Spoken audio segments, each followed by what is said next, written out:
Hi, welcome back to Subi vlogs. இன்றைக்கி இந்த vlogல நீங்கள் என்ன பார்க்க போகிறீங்கன்னா, எங்கள் அப்பார்ட்மெண்ட்டில் 4 days விநாயகர் சதுர்த்தி ப்ரோக்ராம் நடந்துக்கிட்டு இருந்ததுக்கு நேற்று தான் முடிஞ்சிச்சு. ஸோ இன்றைக்கி விநாயகர் சதுர்த்தி செப்டம்பர் 7th நடந்துச்சு.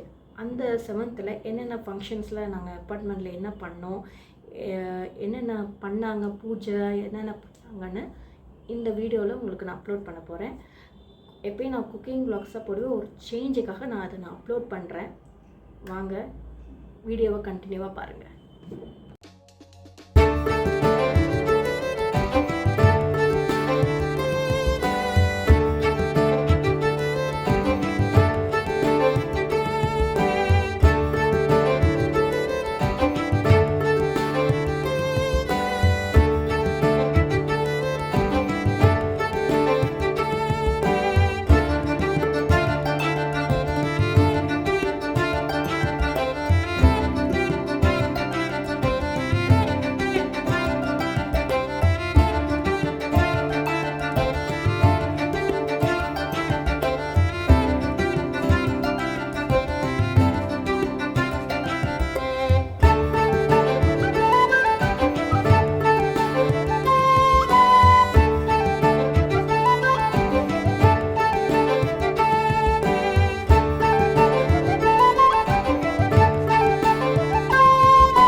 உங்களுக்கு பிடிச்சிருந்துச்சுன்னா மறக்காமல் லைக் பண்ணுங்கள், ஷேர் பண்ணுங்கள், சேனலை சப்ஸ்கிரைப் பண்ணுங்கள். அடுப்படி இன்னொரு vlog கூட உங்களை சந்திக்கிறேன். பாய்.